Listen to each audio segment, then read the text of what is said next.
ជាច្រើនឆ្នាំដែលបងស្គាល់អូនតែមិនហ៊ានសារភាពប្រាំស្ងួនព្រោះមិនមានឱកាសដើម្បីចូលចិនជីវ៉ាតែបងនៅតែថែរក្សាក្តីស្រឡាញ់ទុកជូនកូននេះថាមានសេចក្តីប្រាថ្នា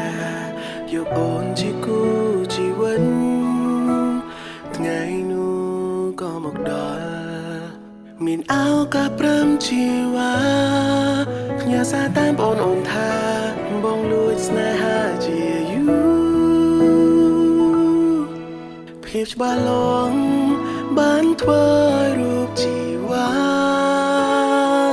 ព្រមប្រគល់ក្តីស្នេហា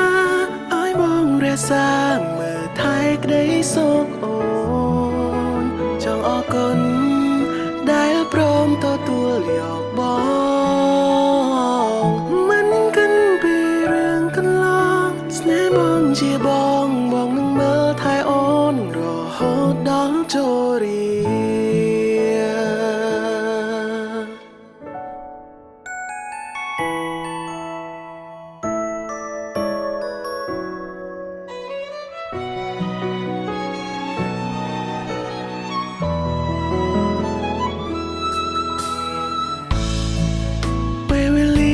ក្បែរពុំងារ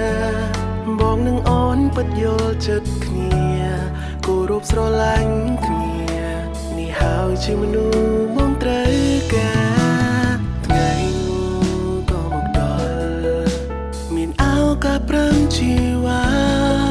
ផ្ញើសារតាមបងអូនថាបងលួចស្នេហាជាយូរភាពច្បាស់លាស់បានធ្វើ